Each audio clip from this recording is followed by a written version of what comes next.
जी, ओम शांति भाई जी। ओम अ, शांति। भाई जी बहुत सारे क्वेश्चंस हैं जो हमने यहाँ लिख लिए हैं। तो पहला क्वेश्चन मेरा है, जो एक बहन ने पूछा है, शरीर के किसी बीमारी से छुटकारा कैसे पाएं? कई तरह की दवाइयाँ हैं जो उन्होंने सभी तरह की होम्योपैथी, एलोपैथी सब ट्राई कर लिया, मगर बीमारी ठीक नहीं हो पा रही। तो कैसे छुटकारा पाएं? क्या योग से हम छुटकारा पा सकते हैं? शरीर का जो भी पेपर है, मेजोरिटी सबको है। कोई को एक बीमारी है, कोई को दो तीन। हमने तो कई देखा है कि कोई कोई दिन में 10-10 गोलियां लेते हैं, उनका चलता रहता है। बट इसमें कभी कभी कोई कोई जल्दी ठीक हो जाता है, कोई कोई सालों साल ट्रीटमेंट ले रहा है, वो जल्दी ठीक नहीं होता। कई हमें इतने ईमेल्स आते हैं, मैसेज आते हैं कि हम इतनी दवाइयां लेते हैं, हम इतने मेडिसिन अलग अलग आयुर्वेदिक होम्योपैथी अलग अलग ट्राई किया, लेकिन ठीक नहीं हो रही।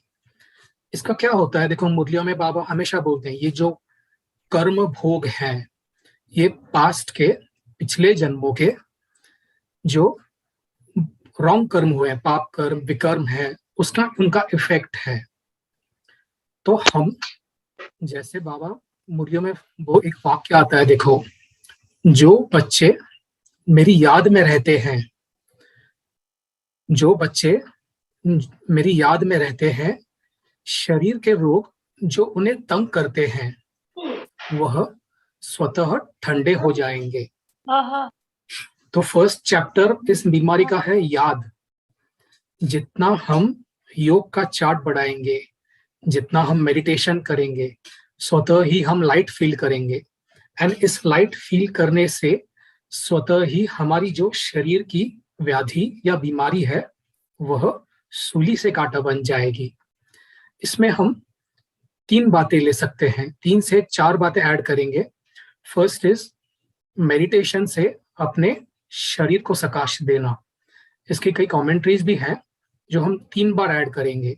सुबह, नुमाशाम योग, और रात सोने से पहले 10-10 मिनट सिर्फ करना है, शरीर को सकाश देना।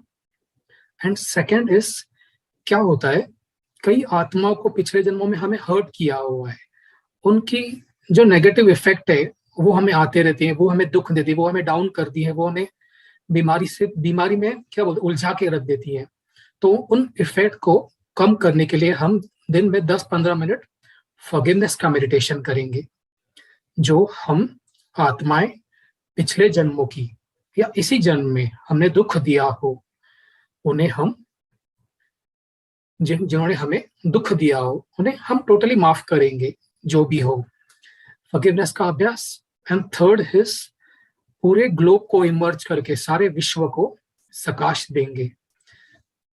इनडायरेक्टली सकाश यानी हम क्या करते हैं, पूरे विश्व को दुआएं देते हैं।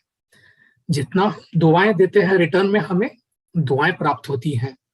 एंड इन दुआओं का बल, एक मुरली बाबा ने कहा, यह दुआएं दवाई का काम करती हैं ऐसे सिचुएशन में।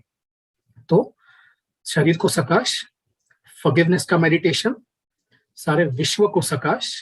एंड फोर्थ, जो स्थूल हम भोजन करते हैं, पानी पीते हैं, वह बाबा की याद में पीना है।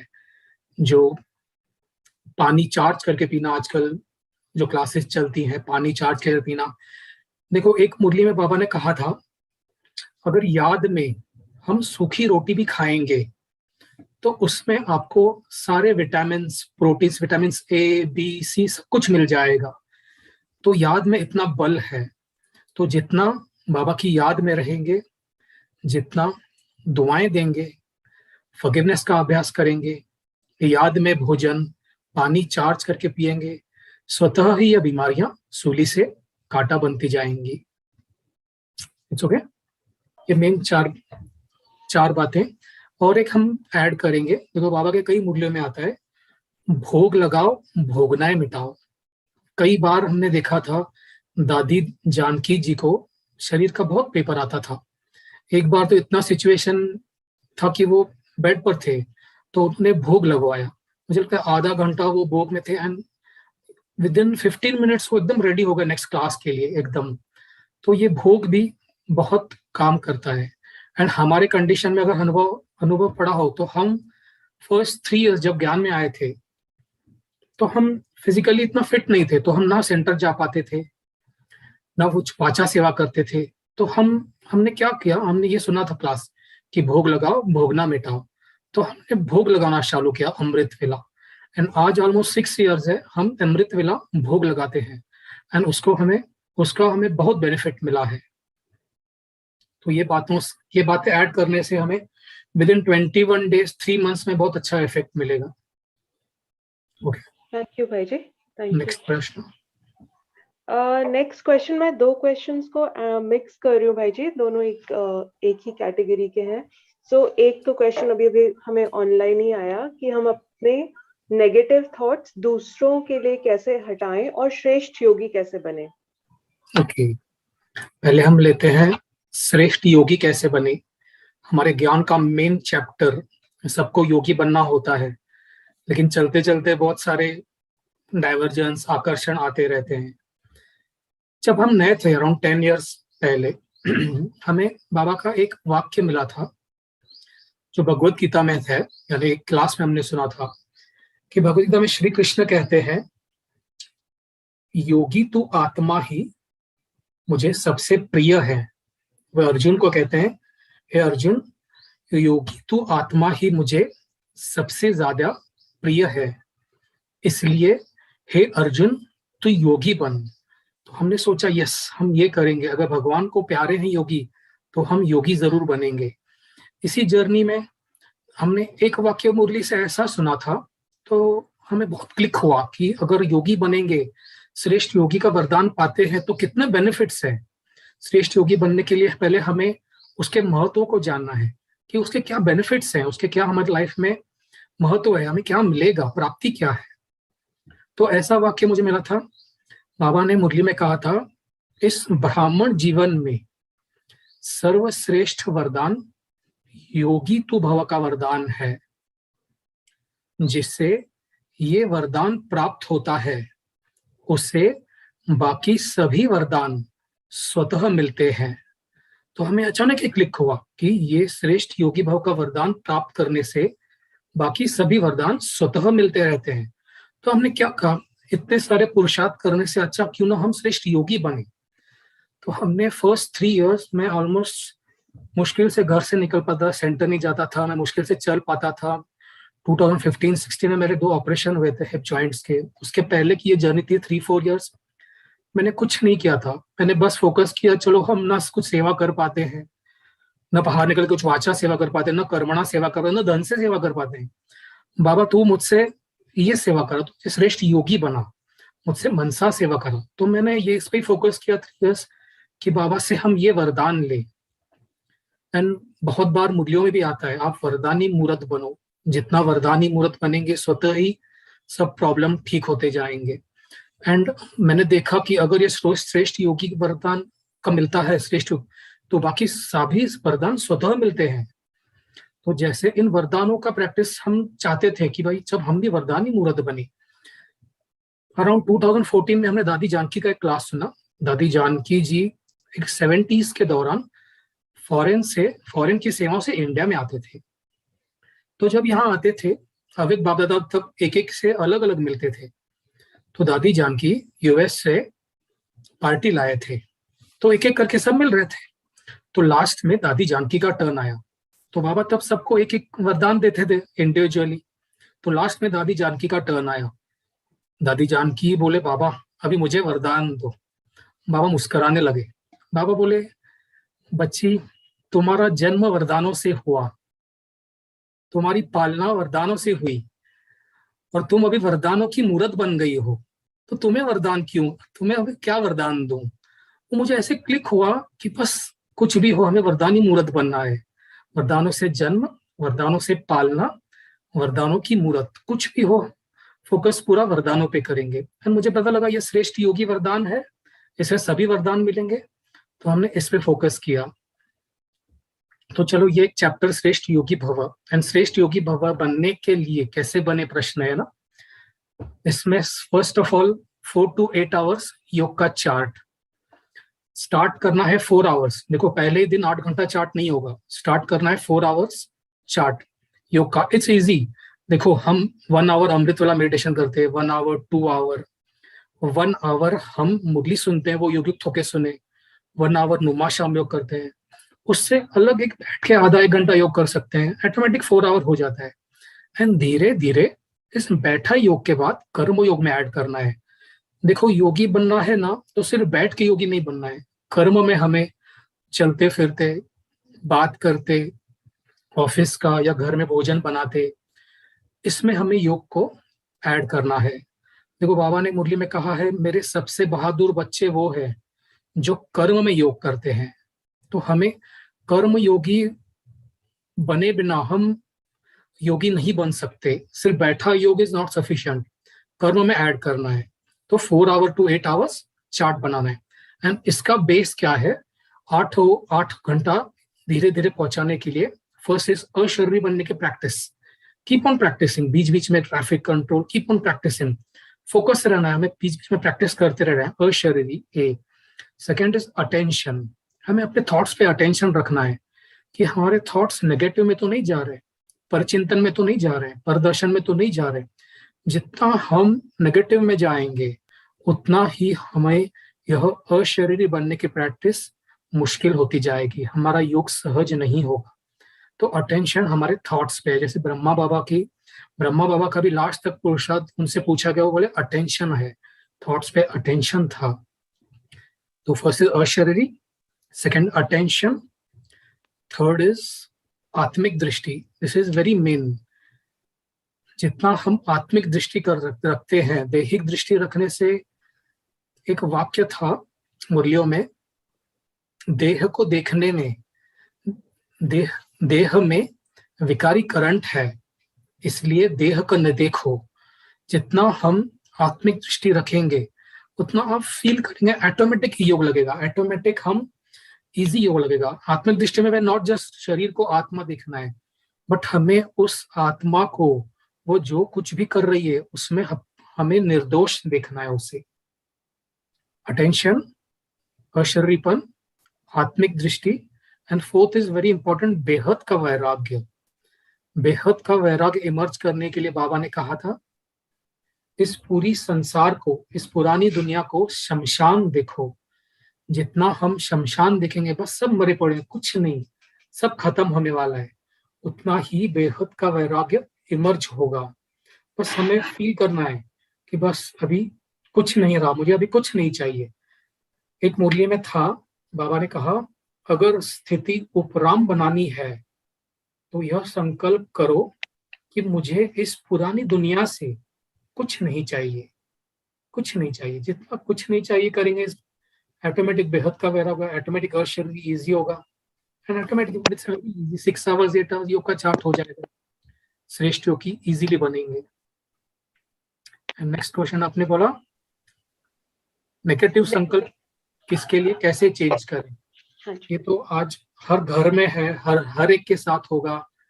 ऑफिस में हो सकता है, घर में हो सकता है, कोई बुरा व्यवहार हमसे करता है, हम न चाहते हुए भी उसके लिए बुरा फील करते हैं, अरे कैसा इंसान है, ऐसे कैसे कर रहा है ये। कभी कभार हमें ज्ञान में चलने के लिए सहयोग नहीं देते, हमारा कोई कार्य में कोई विरोध बनते हैं, कोई विघ्न डालते हैं, ऑटोमेटिक नेगेटिव सोचते हैं, अरे बाबा इसको ठीक कर, कैसा इंसान है। कभी कभी तो मैंने देखा है, इतना बुरा हो जाता है कि वो दुआएं देता है कि बाबा इसको अभी ले लो इतना उसको बुरा फील होता है। तो हमें एक मुरली का वाक्य याद, तो एक मुरली थी, बाबा ने एक माता को पूछा, बाबा मेरा पति मुझे बहुत मारता है। तो बाबा ने स्ट्रेट फॉरवर्ड आंसर दे दिया, तुमने कभी मारा, तुमने भी कभी मारा होगा। तो इट्स लाइक अ कार्मिक अकाउंट। आज हमें कहीं से नेगेटिव मिल रहा है, तो 100% कहीं ना कहीं पिछले जन्मों में या इसी जन्म में हमने नेगेटिव दिया है। तो चलो जो हुआ, इट्स पास्ट इज पास्ट। अभी जो नेगेटिव मिल रहा है उसको हमें ट्रांसफॉर्म करना है पॉजिटिव में। उसके लिए बाबा ने मुरलियों में कहा है, वृत्ति से वृत्ति को परिवर्तन करो। आपकी शुभ भावना से कोई किसी को भी, किसी आत्मा को भी आप परिवर्तन कर सकते हो। कोई जिद्दी हो, कैसा भी हो, आप उस आत्मा को शुभ भावना से परिवर्तन कर सकते हो। हमने एक 6 मंथ्स पहले ही अनुभव देखा था कि एक बहन का, उनका पति सहयोग नहीं दे रहे थे, प्यूरिटी का प्रॉब्लम, सहयोग नहीं दे रहे थे, सेंटर पे जाने नहीं दे रहे थे। तो अभी हम तो कुमार हैं, हमें कभी ऐसे अनुभव नहीं हुए, तो हम, हमारे इंचार्ज है, सीनियर इंचार्ज है, उनसे पूछा, दीदी ऐसे बहुत ईमेल आ रहे हैं, बहुत मैसेजेस आ रहे हैं कि हमें पति सहयोग नहीं दे रहे हैं, घर वाले या सास या कोई सहयोग नहीं दे रहे हैं ज्ञान में चलने के लिए, हम क्या करें? तो हमारी दीदी ने बोला, ऐसे हम हजारों अनुभव उनके पास आए और सब मेजोरिटी ठीक होते उन्होंने देखा कि उन्होंने संकल्प क्या बताया कि जब भी घर में हो आप संकल्प करो, मैं शिव शक्ति हूँ, मैं इस घर की देवी हूँ, एंड जो भी आत्माएं इस घर में है वे हमारे गुड फ्रेंड है, वे हमारे भाई बहन हैं। इस फीलिंग से हम रहते हैं तो with in 21 days, 3 months 100% effect मिलता है। उनको प्यार से भोजन बाबा की याद में स्वीकार करें, पानी चार्ज करके दे, पानी देते समय संकल्प करें ये बाबा का बच्चा है, ये पानी स्वीकार करते, ये भोजन स्वीकार करते ही यह आत्मा बाबा का बच्चा बन जाएगी, यह आत्मा पवित्र बन जाएगी, ये मुझे सहयोग देगी। ऐसे ऐसे संकल्पों से हजारों आत्माओं में यह परिवर्तन आया। तो यह शुभ भावना का अभ्यास दिन में 2 टाइम हम कर सकते हैं। इमर्ज करना है सूक्ष्म वतन में, बाबा के साथ हम हैं, सामने वह आत्मा 1 2 3 5 10 जो भी हो, जो हमारे अगेंस्ट है, हमें विघ्न डालते हैं, हमें हमारे मन में उनके लिए नेगेटिव भाव है, बाबा से किरणें लेकर, प्यार की किरणें, स्नेह की किरणें लेकर हमें पहले भरपूर होना है, फिर सामने उन आत्माओं को इमर्ज करके उन आत्माओं को हम स्नेह की किरणें, शुभ भावना की किरणें 5 मिनट 10 मिनट टोटली फोकस करेंगे, एकाग्र करेंगे, एंड 10 मिनट एकाग्र के बाद हम उनसे बातें करेंगे। हे आत्मा, आप मेरे भाई हो, आप भगवान के बच्चे हो, आप पवित्र हो, इससे हमारी एक्सेप्टेंस बढ़ेगी। ऐसे साकार देते, आप मेरे गुड फ्रेंड हो, आप भगवान के बच्चे हो। एंड इसमें हमने भी देखा, यूट्यूब चैनल्स में कमेंट्स है, ईमेल्स आते हैं, hundreds of souls, thousands of soul को बेनिफिट हुआ, आत्माएं चेंज हुई, उनका व्यवहार ऑटोमेटिक चेंज होगा, आपको कुछ बोलना भी नहीं पड़ेगा, आप देखेंगे सामने वाला आपसे प्यार से बात करेगा, आपको ऑटोमेटिक बोलेगा, कुछ बात करने की जरूरत नहीं पड़ेगी, जैसे एक मैजिक होगा इस अभ्यास से। एंड क्या होता है, घर में होता है या सहयोगी ऑफिस में होते हैं, वो ज्ञान में नहीं चलते, हम ज्ञान में हैं, तो हमें क्या लगता है हम ज्ञान में चल रहे हैं, हमारा मार्ग अलग है, ये आत्माएं पतित हैं, ये माइंड में आता है ये पतित हैं, ये लोग का खान पान अच्छा नहीं, ये लोग का घर में धारणा एक्सेट्रा एक्सेट्रा, ये मन में हमारे रहता है। लेकिन हमें ये नहीं भूलना चाहिए कि पहले 9 लाख आत्माएं आएंगी पूरे सत्युग में, 2 से 3 करोड़, एंड पूरे सत्युग त्रेता में 33 करोड़ देवी देवता है, एंड अभी 800 करोड़ आत्माएं हैं। एंड जैसे हम परम धाम का इमेज देखते हैं तो 800 करोड़ आत्माओं की जो जो झाड़ है हम देखते हैं, सभी आत्माएं वहां प्योर हैं, सतो प्रधान है।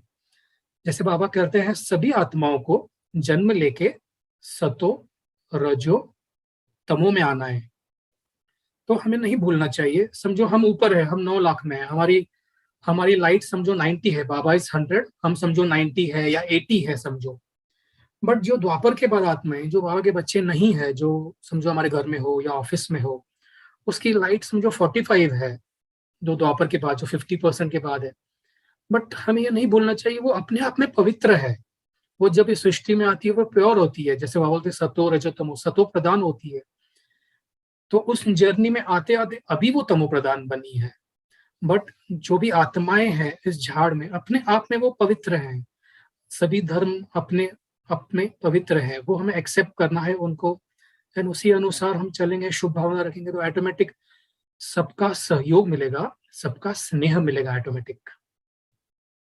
एंड हजारों आत्माओं हमने देखी है, एंड अनुभवों से हम भाई बहनों के देखते हैं तो बहुत बेनिफिट होता है शुभ भावना का। ठीक है, शुक्रिया भाई जी, थैंक यू, बहुत सुंदर। आपने काफी सारे जो क्वेश्चंस मेरे भी मन में थे, एंड आई एम श्योर इस ग्रुप के पास भी होंगे, उनका आंसर किया। अंकिता बहन, आप अगला क्वेश्चन पूछोगे? जी पूजा बहन। मुझे एक तो कुछ बहनों ने और कुछ भाई जी ने पूछा था कि अमृत वेला पावरफुल और रेगुलर कैसे बनाएं। पहला ये क्वेश्चन है। और एक और बहन जी ने पूछा है कि पहले तो योग लग जाता था बहुत अच्छे से, पर अभी कुछ समय से धीरे धीरे मेरा योग लगना बंद हो गया है। योग में मन नहीं टिक पाता, इसका क्या कारण है? पहले प्रश्न पे आते हैं, अमृत वेला पावरफुल कैसे बनाएं। कई आत्माएं मैसेज करती हैं, फोन कर दिए हैं, हम उनसे पूछते हैं, वो सब प्रॉब्लम बताती है, हमारे घर में ऐसे विघ्न है, ऐसी प्रॉब्लम्स है, बस बताते जाते हैं, ये वो ये है ये। हम पूछते हैं उनको, अमृत वेला रेगुलर है? वो बोलते हैं नहीं भाई जी, अमृत वेला नहीं उठ पाते, अमृत वेला नहीं हो पाता। मैं बोलता हूँ नुमा शामी को होता है? नहीं भाई जी, इस घर में ऐसे होता है, बच्चे हैं, घर का ऐसा कार्य होता है। बट हम बीच बीच में बाबा को याद करते हैं। जब हम ज्ञान में नए थे, तो वो अमृत वेला पावरफुल बनाने के लिए हमें सबसे पहले अपने आप को इस अमृत वेले का महत्व का अवेयरनेस देना हो। पूरा सबकॉन्शियस माइंड, जैसे यज्ञ का किताब आता है अमृत वेला, वो पहले सब लोग खरीद लो। जिसे भी अमृत वेले का प्रॉब्लम होता है, उस बुक को पढ़े। हमने अराउंड 2013 में वो पढ़ी थी किताब, उसके बाद एकदम क्लिक हुआ। हमें याद है, हमें एक भाई के क्लास में, वरिष्ठ भाई है मधुबन के, उनके क्लास में सुना था बाबा का वाक्य, जो मुझे लगा इट्स वेरी इंपॉर्टेंट। यानी अराउंड इस मुझे 2014 में सुना था ये, कि बाबा ने कहा हमारे जीवन में बहुत विघ्न थे, शरीर का प्रॉब्लम था, व्यक्तियों से पेपर्स आ रहे थे, धन का प्रॉब्लम था, बहुत सारे विघ्न थे। तो हम सोचते थे ये अभ्यास करें, वो अभ्यास करें, ये सुमन करें, ये करें। बट एक वाक्य मुझे ऐसा मिला जो पूरा लाइफ ट्रांसफॉर्म हो गया।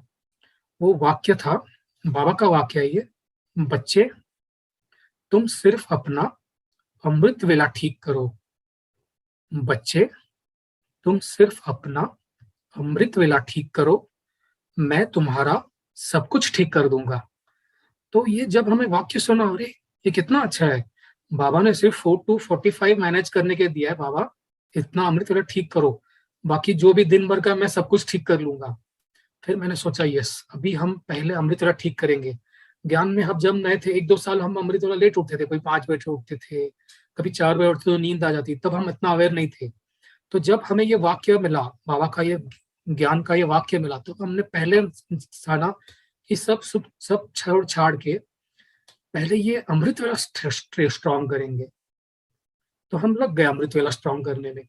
तो 4 to 45 है ना। उसके बाद धीरे धीरे जब स्टार्टिंग अमृत वेला होता है, समझो कोई ज्ञान में 1-2 साल हुए होता है, तो ऑब्वियसली थकान होती है। अमृत वेला हम भी जब नए थे, तो मुझे लगता है 4 बजे हम बैठ पड़ते थे, 10 मिनट अच्छा ही होता था, फिर 4:10, 4, 4:15 होते थे, फिर ऐसी नींद लग जाती थी, सीधा 5 बजे, अरे ये क्या हो गया, सीधा 5 बजे उठ गए, सीधा नींद लग गई।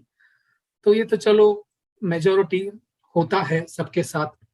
लेकिन हमें जब अमृत वेला का महत्व पता चलता है, देखो बाबा ने मुरियों में कहा है, अमृत वेला यह वरदानी वेला है, भगवान भोले रूप में है, दाता रूप में है, आप जो चाहे ले सकते हो, रिझाना चाहो रिझा सकते हो, जो वरदान प्राप्त करना चाहो प्राप्त कर सकते हो, जो सिद्धियां प्राप्त करना चाहो प्राप्त कर सकते हो, अपने पाप बख्शा सकते हो।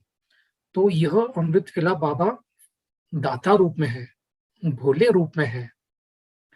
तो जैसे मैंने अनुभव किया, जैसे जैसे अमृत वेला ठीक होता गया, मैंने फील किया बाकी सब कुछ, हेल्थ बोलो, वेल्थ बोलो, रिलेशनशिप्स बोलो, एक खुशी का अनुभव दिन भर रहता है। हमने बाबा मुरलियों में कई बोलते हैं, सुबह अमृत वेला रेलवे जैसे ट्रैक पे बैठा तो दिन भर ऑटोमेटिक पटरी पे चलेगी। तो एक अमृत वेला ऐसा है कि जैसे जैसे ठीक होता जाएगा, बाकी सभी प्रॉब्लम्स ऑटोमेटिक ठीक होती जाएंगी। जैसे हमने क्लास में सुना था कृष्ण भाई में, जैसे 4 to 45 एक पानी भरने का समय है। जैसे हमारे घर में समझो सुबह 4 से 4:45 ही पानी आता है। अगर हम उस समय पानी नहीं भरेंगे, तो दिन भर हमें नेबर्स में जाना पड़ेगा, अरे भाई हमें एक बाल्टी भर के पानी दे दो, यानी खुशी के लिए जाना पड़ेगा, पीस के लिए जाना, आजू बाजू में व्यक्तियों के पास हेल्प के लिए जाना पड़ेगा। लेकिन हम उठ गए, पानी भर लिया, तो हम दिन भर भरपूर रहेंगे, कोई किसी को मांगने की जरूरत ही नहीं है। तो अमृत वेला इज द बेस। अमृत वेला स्ट्रॉन्ग करना ही है, कोई ऑप्शन नहीं। दादी प्रकाश मणि जी का एक वाक्य है, जो बच्चे अमृत वेला नहीं करते, मैं तो उन्हें ब्राह्मण नहीं मानती। तो मुझे इतना दिल में छू गया, इतना हर्ट हो गया था मुझे अराउंड 2014 में। तो मैं बोला भी कुछ भी हो शरीर का प्रॉब्लम, कोई बहाना नहीं देना है, अमृत वेला स्ट्रॉन्ग करना है। उसके लिए पहले रात को जल्दी सोना है। समझो रात को जल्दी नहीं सो सकते, दोपहर में रेस्ट कर सकते हैं 1 घंटा 2 घंटा। रात जल्दी सो जाएंगे, अमृत वेला उठेंगे 3:30, कोई 3 बजे उठता है, कोई 3:30, कोई 3:45 बजे। बट जो ऑफिशियल टाइम है 4 to 4:45, 4 to 4:45, 1 घंटा हमें अच्छा पावरफुल योग करना है, जिससे हम भरपूर हो। एक मुरली बाबा बोला, 1 सेकंड भी अनुभव करें अमृत वेला तो पूरा दिन भरपूर रहेंगे। बस 1 सेकंड क्लिक हो जाए परफेक्ट, तो बाबा भरपूर कर देंगे। तो ये नियम है। और क्या होता है, कई आत्माओं एक क्वेश्चन में रहती है कि अमृत वेले के बाद सोना है कि नहीं। तो इसकी वजह से मैंने कई दफा अमृत वेला ही नहीं करते, सीधा 5 बजे 6 बजे उठेंगे। अरे अमृत वेले के बाद, कोई भाई बहन बोलते हैं अमृत वेले के बाद सोना नहीं है, अमृत वेले के बाद सोना जैसे एक महापाप है। तो बीच में अभी एक स्पार्क की मीटिंग हुई, ये प्रश्न रखा कि अमृत वेले के बाद सोना है कि नहीं। तो उसमें सब अपनी अपनी दिनचर्या के अनुसार है। जिनको समझो दिन में रेस्ट मिलती है, इफ ही कैन मैनेज, उसका रात को प्रॉपर रेस्ट होता है, वो ना सोए भले, बट दिन में कार्य व्यवहार रहता है। रात को भी कभी कभार लेट होता है, 11-12 बज जाते हैं किसी को सोने में, तो वो आधा 1 घंटा रेस्ट कर सकते हैं। बट ऐसे भी नहीं कि भाई 5 बजे सो गए तो सीधा 8 बजे उठ गए, ऐसे नहीं। आधा 1 घंटा रेस्ट करके फ्रेश होके वापस मुरली पे, हम जो मुरली क्लास है जैसे सुनते हो लाइव मधुबन, और क्लास में जाते हो जैसे भी, सबका 7 बजे मुरली प्रॉपर हमें बैठ के योगयुक्त होके सुनना है, ये दिनचर्या संभालते हुए। बट हमें ये लक्ष्य रखना है, कुछ भी हो, कोई भी परिस्थिति हो, कोई भी भले हमें कुछ बात छोड़नी पड़े, अमृत वेला स्ट्रॉन्ग करना ही है। अमृत वेला ठीक करने से सब कुछ ठीक होता है। एंड सेकंड आपका प्रश्न था, पहले मेरा योग बहुत अच्छा लगता था, हाँ जी। अभी अभी समय अभी लगने में दिक्कत होती है। यस, ये अच्छा प्रश्न है। ये बहुत आते हैं प्रश्न, योग न लगना तो यानी बहुत ही कॉमन प्रश्न है। अभी देखते हैं तो हम कभी कभी लगते हैं इतने, एक बहन तो 3 साल से एक ही प्रश्न पूछ रही है, भाई जी योग नहीं लग रहा, भाई जी योग नहीं लग रहा। बट फर्स्ट इज, योग का बेस इज ज्ञान का बल। अगर ज्ञान का बल है, ड्रामा फुल स्टॉप लगा सकते हैं, तो ऑटोमेटिक योग का बल बढ़ेगा। समझो हमें 1 घंटा योग करना है, तो पहले हमें 2 घंटा ज्ञान सुनना और चिंतन करना है। योग बल, ज्ञान बल से ही योग बल बढ़ेगा। हम समझो ज्ञान चिंतन नहीं करते, डायरेक्ट बैठ जाएं योग में, फिर थॉट्स चलेंगे, वेस्ट थॉट्स, कि भाई ये हुआ वो हुआ, ये चल रहा है। फुल स्टॉप लगाने की ताकत आनी चाहिए। एंड फुल स्टॉप लगाने की ताकत तब आएगी जब हमारे हमारे माइंड में, हमारे बुद्धि में ज्ञान का बल रहेगा। वो इससे, एंड मेजोरिटी हमने देखा, पहले योग लगता था, एक 2 साल 3 साल के बाद नहीं लग रहा है। क्या होता है, चलते चलते पहले हम कोई व्यक्ति को देख के आते हैं, शायद हमारी बहन ने बहुत अच्छी पालना दी हो, हम तभी ज्ञान में आए। कोई व्यक्ति ने हमें ज्ञान में लाया, जैसे हमारे लिए फरिश्ता बन के आया, बहुत खुशी से हम 1-2 साल चल रहे थे, बट अभी वो कहीं और बिजी है सेवाओं में, या कहीं ना कहीं अच्छी पालना लेते लेते हमारे ही मन में कोई सूक्ष्म इच्छा पैदा हुई हो, जो हमने उनसे एक्सपेक्टेशन रखा होगा। वो चाहे मान की अपेक्षा हो, हमें पूछते नहीं कैसे हो क्या हो, या हम हमें कोई सेवा में चांस हो, वो कहीं ना कहीं न मिलने से आत्मा हर्ट हो जाती है। उसको लगता है अरे ये इतने पुराने ही ऐसे हैं। तो इट्स ऑल, हम ऐसे कहेंगे ये परचिंतन में जाना है, ये इतने पुराने ऐसे करते हैं, देखो ये भाई बहन ऐसे करते हैं, हम अच्छे फिर भी हम ठीक है, ऐसे चलाते हैं। तो ज्ञान में आए, प्यार से आए, बट ज्ञान योग नहीं किया, डायरेक्ट सेवा में उतरे। देखो हमारा 3 स्टेप बाबा ने बताया, त्याग, तपस्या, सेवा। सेवा is 3rd chapter, but majority direct सेवा में जंप कर देते हैं। त्याग, तपस्या, सेवा। सेवा बाबा भी मुरली में देते, पढ़ना और पढ़ाना है, जो पढ़ेंगे पढ़ाएंगे वो उसको दें सेवा सेवा। बट त्याग, तपस्या, सेवा, इन 3 स्टेप से जाना है। त्याग, तपस्या, सेवा। सो ज्ञान, इसमें ज्ञान का बल बढ़ाने के लिए, ड्रामा को फुल स्टॉप लगाने के लिए जो रेगुलर मुरली आती है वो एक मुरली, एंड डेली एक अव्यक्त मुरली। हमारा अनुभव है, हम पहले 2-3 साल अव्यक्त मुरली नहीं पढ़ते थे रात सोने से पहले। तब हमने एक शिवानी बहन का अनुभव सुना। शिवानी बहन ने बोला हम बहुत काल से रात को सोने से पहले एक अव्यक्त वाणी पढ़ते हैं। तो मैंने वो स्टार्ट किया, फिर मैंने देखा योग नहीं लग रहा रात को सोने से पहले या कभी भी। अव्यक्त वाणी पढ़ते पढ़ते ही ऐसी स्थिति हो जाती है, हम बाबा से कनेक्ट, योग ऑटोमेटिक चिंतन में चला जाता है, योग लग जाता है। तो मान की अपेक्षा छोड़, कोई भी हद की इच्छा छोड़, योग ज्ञान बल बढ़ाकर योग बल बढ़ाना है। एंड मोस्ट इज एक बल एक भरोसा। कोई हद का आधार न बनाकर, किसी का पर चिंतन पर दर्शन न कर, हमें सिर्फ एक बल एक भरोसा से जाएंगे तो ऑटोमेटिक विद इन सेकेंड्स योग लगता है। एक बल एक भरोसा, कोई हद का आधार नहीं, कोई हद की इच्छा नहीं। यानी क्या होता है, मुझे कुछ नहीं चाहिए और व्यक्तियों में संकल्प रखेंगे तो ऑटोमेटिक सब सहयोग मिलेगा, एंड ऑटोमेटिक धीरे धीरे ज्ञान बल बढ़ने से योग बल बढ़ेगा। शांति। ओम शांति। आपने बहुत अच्छे से इस आंसर का उत्तर दिया। एक और सवाल है, उसमें कहते हैं कि कर्म करते हुए बाबा को भूल जाते हैं। अशरीरी स्थिति का अभ्यास तो करती हूँ, लेकिन कर्म करते करते भूल जाती हूँ और मन में दूसरे विचार आ जाते हैं। जैसे हमने पहले महावाक्य बताया बाबा का, बाबा ने कहा मेरे बहादुर बच्चे वो हैं जो कर्म में योग करते हैं, कर्म में उनका योग का चार्ट अच्छा है। जैसे कोई भी कर्म हम करते हैं, कर्म करते 3 प्रैक्टिस हमने देखी, 3 संकल्प बहुत काम करते हैं। हमने कई आत्माओं को ये अनुभव कराए, कई आत्माओं के हमने अनुभव सुने कि ये 3 संकल्प कर्म में बहुत काम करते हैं। फर्स्ट इज, देखो हमें पहले दृढ़ता रखनी है, डिटर्मिनेशन, कि हमें कर्म योगी बनना ही है। जब तक हम कर्म योगी नहीं बनेंगे, स्वमान की प्रैक्टिस कर्म में नहीं करेंगे, तब तक हम श्रेष्ठ योगी नहीं बन पाएंगे, हमारी स्थिति अच्छी नहीं बन पाएगी। हमने कई आत्माएं देखी ऐसे जो सुबह 2 बजे उठती हैं, 2 से 5 योग करते हैं, लेकिन कर्म में जाके दिल में चिड़चिड़ करते हैं, क्रोध करते हैं। तो बैठ के योग इज नॉट इनफ, हमें वो योग को कर्म में लाना ही है। कर्म करते चलते फिरते योग, हम इसका पहले आपको बोलेंगे स्टार्ट करते वॉकिंग मेडिटेशन करें।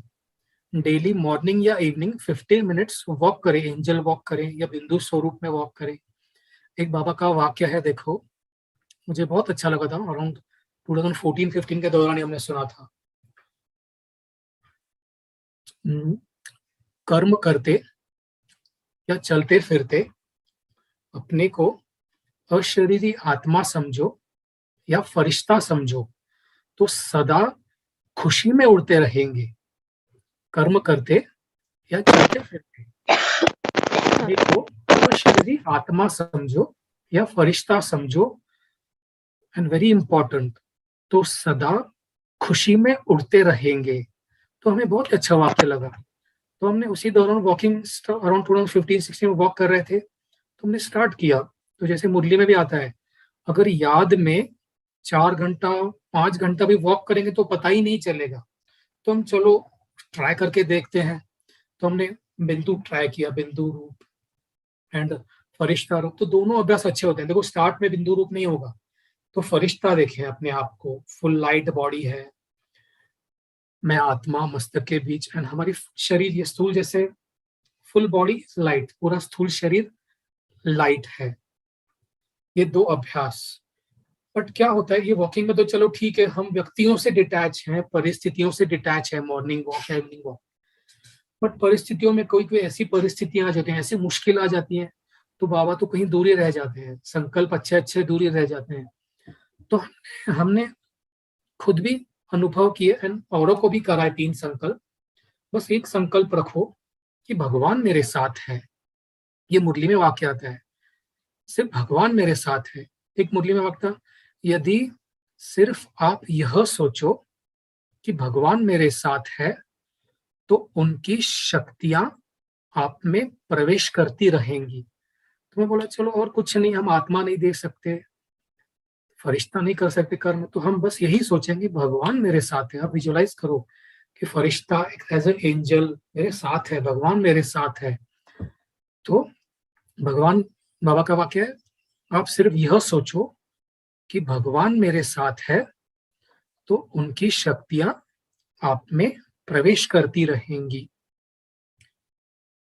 एंड क्या होता है, चलो ये अभ्यास कर रहे हैं, बट अचानक समझो कोई हम पे क्रोध करता है, कोई हम पे आरोप करता है, कोई ऐसा बहुत बड़ा लॉस हो जाता है, ऐसी मुश्किल परिस्थिति आ जाती है, तब हम संकल्प करें कि भगवान मेरे साथ है, हम जबल हो जाते हैं। तो कभी कभी कोई कर्म स्टार्ट करने के पहले हम कंफ्यूज होते हैं कि अरे हम कैसे हो पाएगा, भगवान तो साथ है कि लेकिन मैं कर पाऊंगा कि नहीं, पता नहीं क्या होगा। तो मुझे एक ये बहुत अच्छा संकल्प यूज हुआ कि भगवान मेरे साथ है, मेरे साथ सब कुछ अच्छा होगा। आज की मुरली में भी है, क्योंकि भगवान साथ है तो अच्छा हो रहा है एंड अच्छा ही होगा। तो मुश्किल परिस्थिति में या कर्म करने से पहले यह सोचो भगवान मेरे साथ है, जो होगा अच्छा होगा। ये चलो कर्म करते मुश्किल परिस्थितियों में। अभी जब हम व्यक्तियों के संपर्क में आते हैं, कोई हम पे क्रोध करता है या संबंध संपर्क में घर में या ऑफिस में हमें कोई सहयोग नहीं देता, या कभी कभी क्या होता है हमारी कोई ग्लानि कर देता है, बैक बाइटिंग, या कोई घृणा रखता है, नेगेटिव संकल्प करता है, तो हमारे मन में एक एक्सपेक्टेशन होती है कि चलो भगवान साथ है लेकिन इसका क्या करें, ये तो हमारे नेगेटिव सोच रहा है। तो हमें एक ये संकल्प सकता है, ये एक संकल्प रखना है कर्म में, जो भी कनेक्शन में हमारे हैं, घर में हो या ऑफिस में हो, मुझे किसी से कुछ नहीं चाहिए, मुझे किसी से कुछ नहीं चाहिए। इससे ऑटोमेटिक इच्छा मात्रम अविद्या बन जाएंगे। एंड बाबा बोले ये एक परछाई समान है सहयोग या व्यक्तियां, हम पलट जाएंगे वो पीछे पीछे आएंगे, उनका सहयोग स्नेह ऑटोमेटिक। बस हमें मन में रखना है मुझे कुछ नहीं चाहिए। एंड ये 3 प्रैक्टिसेस, भगवान मेरे साथ है, सेकंड संकल्प भगवान मेरे साथ है, जो होगा अच्छा होगा, थर्ड इज मुझे किसी से, व्यक्तियों से मुझे किसी से कुछ नहीं चाहिए। ये 3 संकल्प हम रखेंगे कर्म में, it's very good practice. And morning या इवनिंग 15 मिनट हमें वॉकिंग मेडिटेशन जरूर करना है, जिससे हमारा बेस अच्छा बनेगा, एक स्थिति अच्छी बनेगी। यानी चलो शुरुआत में मेजॉरिटी करते हैं वॉकिंग मेडिटेशन, कितने लोग करते हैं? आई थिंक मैं बहुत आत्मा को सुनता हूँ वॉकिंग में, तो बाबा को याद करते हैं एज अ बिंदु बन के, देखो करते हैं, तो ये बहुत अच्छा अनुभव होता है। मैं अराउंड 1 ईयर से अनुभव कर रहा हूँ कि हमने एक अव्यक्त संदेश में सुना था कि बाबा कैसे दादियों को, पूर्वजों को इमर्ज करते हैं। तो मैं अराउंड 1 ईयर से ऐसे अभ्यास करता हूँ कि मैं फरिश्ता वॉक कर रहा हूँ, मेरे साथ अव्यक्त बाप दादा, पीछे 108 आत्माएं, जैसे 108 दादियां, पूर्वज आत्माएं मेरे साथ वॉक कर रहे हैं। कैसे कैसे 108 आत्माएं, फिर फील करो 1008 आत्माएं वॉक कर रहे हैं। आप इतना पावरफुल फील करोगे, इतना जैसे कि पूरे विश्व की शक्ति आपके साथ है। बस 2 मिनट अभ्यास करोगे, आप फील करेंगे बहुत पावरफुल। एंड दिन भर ये कर्म में आपको बहुत हेल्प करेगा। ठीक है, ओके। ओम शांति भाई जी। ओम शांति, थैंक यू जी भाई जी, मेरे पास कुछ सवाल आए हैं। तो पहले तो thank you very much, all the answers are very applicable and very easily it can be implied in today's life. ये सब आंसर जो है मुरली बेस्ड है इसमें। थैंक यू भाई जी। तो भाई जी मेरे पास जो प्रश्न आए आई आस्क यू। कोई बहन कहती है मुझे पैसों की कमी है, कर्ज भी है, तो क्या राजयोग के माध्यम से इस समस्या से निकल सकती हूँ क्या मैं?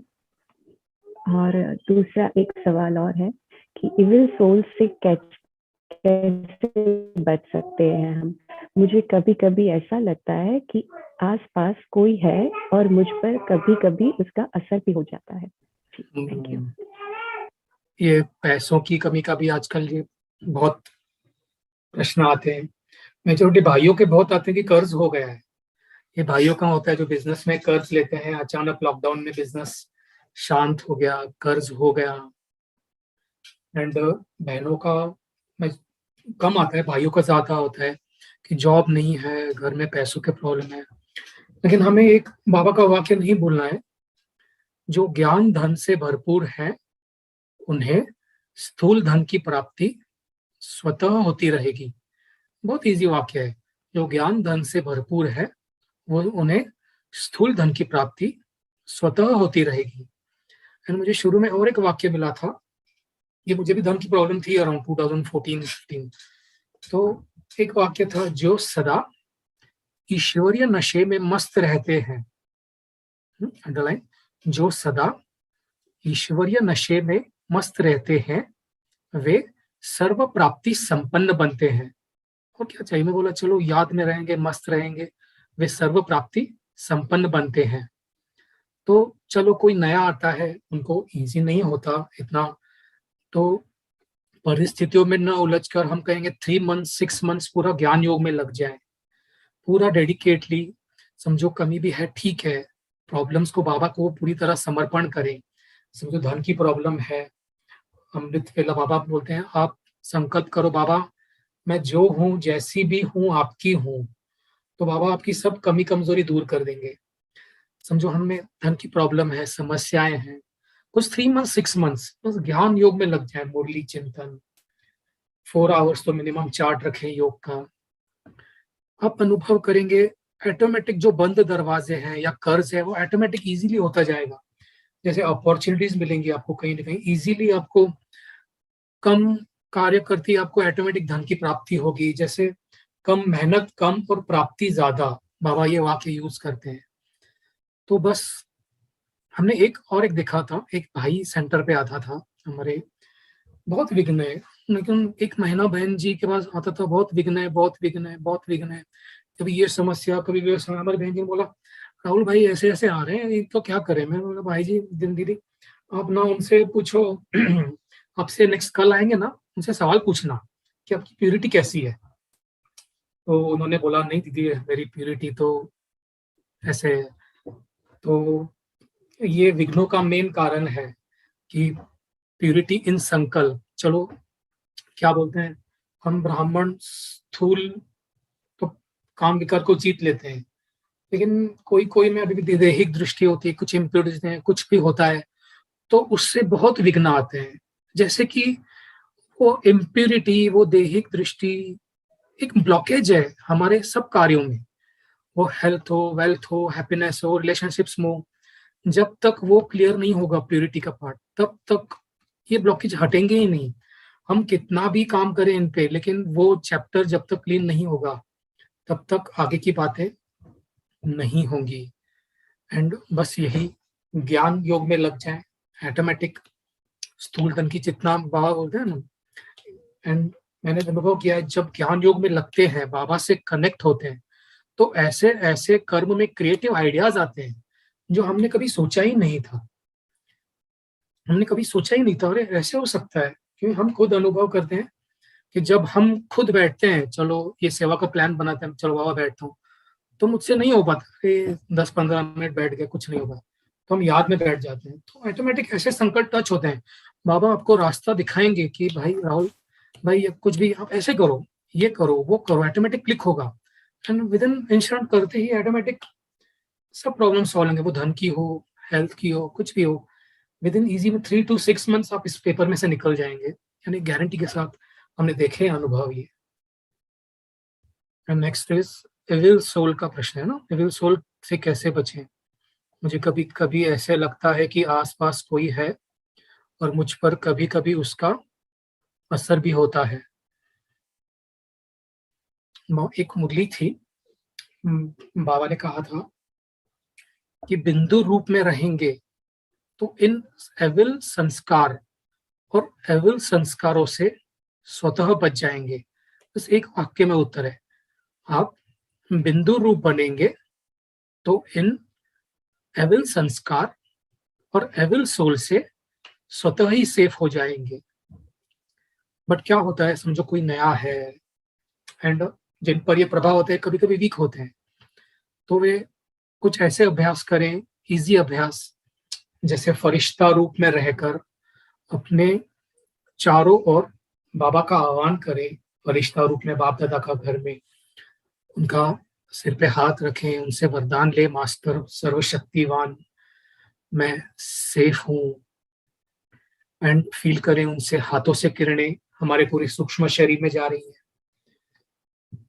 एंड धीरे धीरे वो एक सुरक्षा कवच बना रही है एंड धीरे धीरे वो सुरक्षा कवच बनकर पूरे घर में फैल रही है।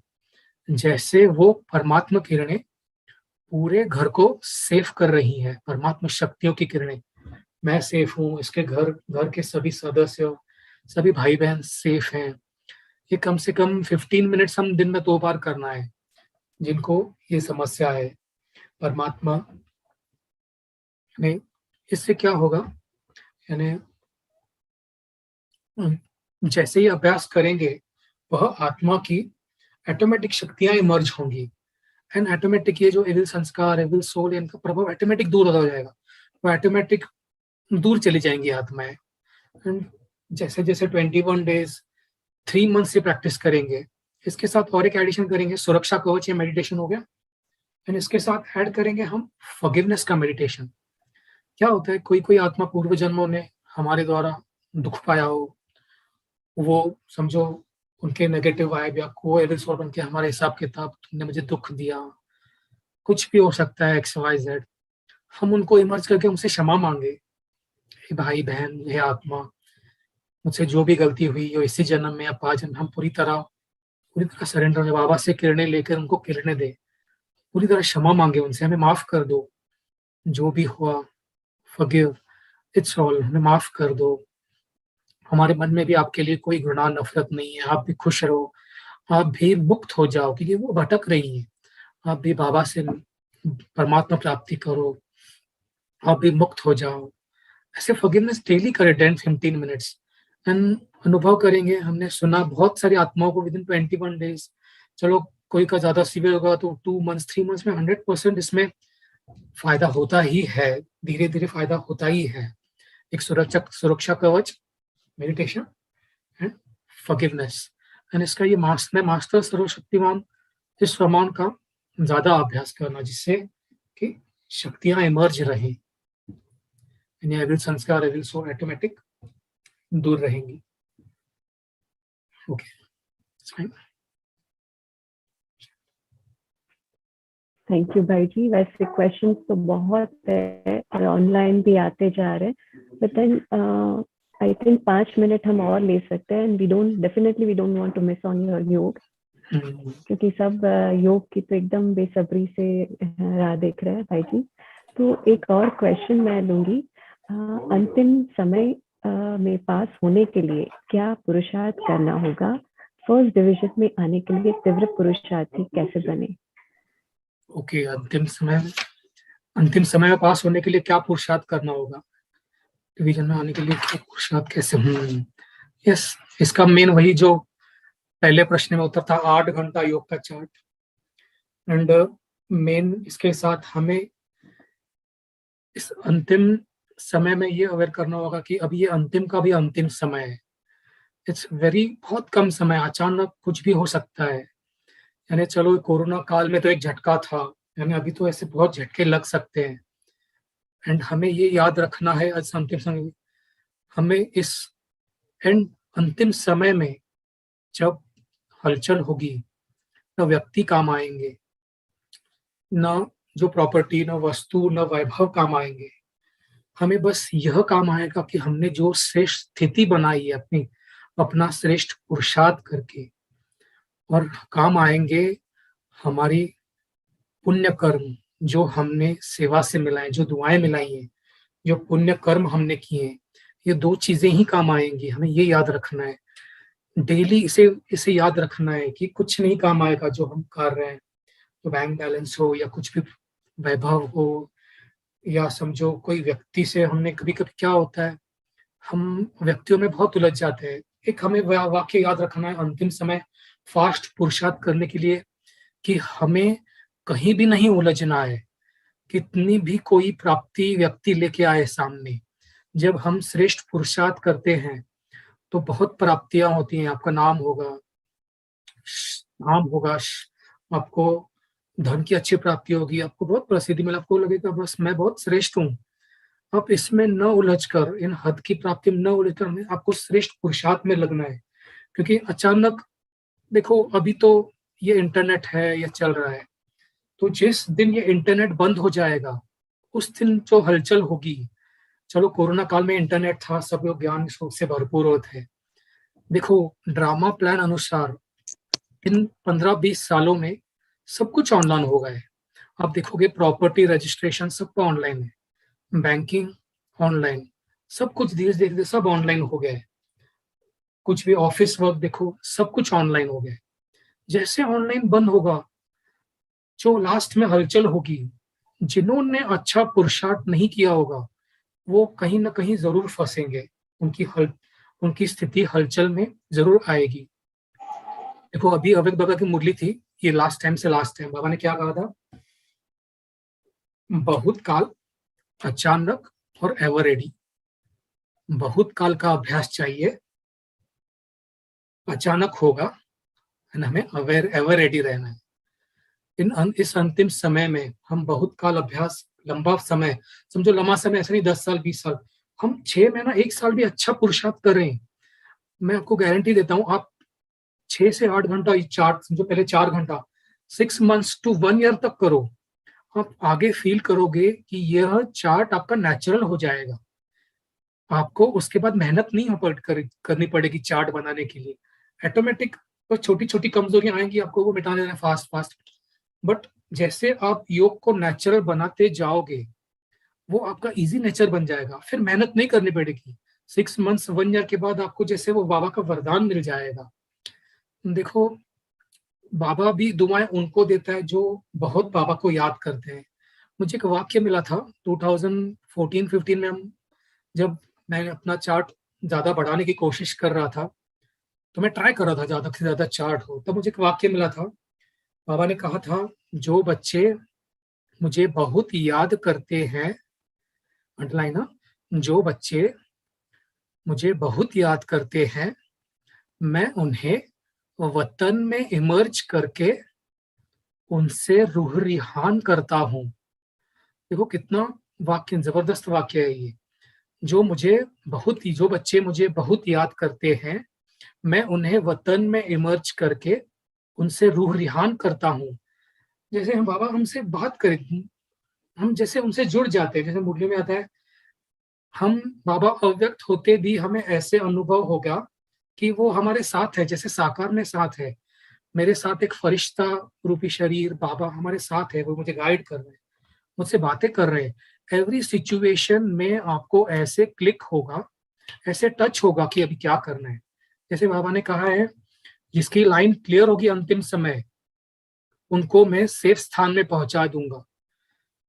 ये बाबा के वाक्य हैं, जिनकी बुद्धि की लाइन क्लियर होगी, मैं उन्हें ऑटोमेटिकली सेफ स्थान में पहुंचा दूंगा। उनको टच होगा कि अभी अभी यहाँ पहुंच जाओ, ऐसे होगा।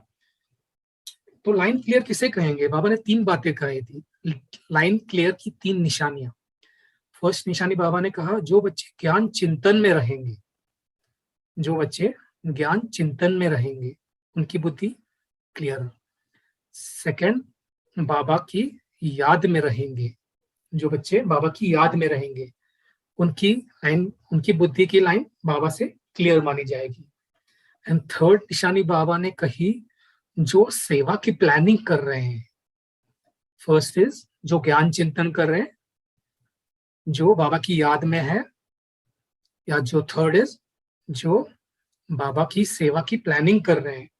इन 3 बातों से क्लियर होता है कि वो बच्चे की बुद्धि बाबा से लाइन क्लियर है। ऑटोमेटिकली लास्ट में उनको टच होगा, बट इसके लिए बहुत काल, अंतिम समय के लिए यही पुरुषार्थ, फास्ट पुरुषार्थ। 8 घंटा चार्ट, कहीं भी 8 घंटा चलो, 8 घंटा इट्स लाइक, समझो पहले किसी को बोलेंगे 8 घंटा, अरे ये हमसे नहीं होगा। बट एक वाक्य बाबा का है जो बहुत ही, देखो बाबा ने क्लियरली कहा, भले स्थूल सेवा ना करो, बाबा ने एक वाक्य कहा था, मेरे सबसे ज्यादा मददगार बच्चे वह हैं जो 8 घंटा याद में रहते हैं। बस इजी, कुछ ना करो, बाबा की याद में रहो, ऑटोमेटिक विश्व को सकाश मिलेगी, ऑटोमेटिक सेवा होगी। बाबा ने कहा था, मेरे सबसे ज्यादा मददगार बच्चे वह हैं जो 8 घंटा याद में रहते हैं। तो चलो 8 घंटा नहीं, 4 आवर्स 6 आवर्स हम करें स्टार्ट में, धीरे धीरे बढ़ाएं। चार्ट फर्स्ट इज अंतिम समय chart 4 to 8 hours. Second is very important, कहीं भी उलझना नहीं है। कहीं उलझेंगे प्राप्ति में, आकर्षण में, व्यक्ति में, वैभव में, योग नहीं लगेगा। इट्स गारंटी योग नहीं लगेगा कहीं भी उलझ जाए तो प्राप्तियों में। देखो प्रशंसा इस ज्ञान मार्ग में सबकी होती है कहीं ना कहीं। एक मुरली का बाबा का वाक्य था, अगर प्रशंसा को स्वीकार करेंगे तो रूहानी शक्ति में कमी होगी। ये बहुत ही गहरा वाक्य है। अगर प्रशंसा में आएंगे, नाम शान में आएंगे, तो ऑटोमेटिक जो आत्मिक शक्ति, रूहानी शक्ति ऑटोमेटिक डाउन जाएगी। तो इसका मेन बेस, कहीं भी उलझना नहीं है। First was chart 4 to 8 hours, कहीं भी उलझना नहीं है। एंड थर्ड, बेहद का वैराग्य, मुझे कहीं यहाँ कुछ नहीं चाहिए, सब एंड होने वाला है, जो मुरली में आता है सब खत्म होने वाला है। बस इस 3 पॉइंट को याद रखें, अंतिम फास्ट पुरुषार्थ। एंड बाबा ने जो मुरली चली अभी इस लास्ट सीजन की, बहुत काल, अचानक और एवर रेडी। ठीक है।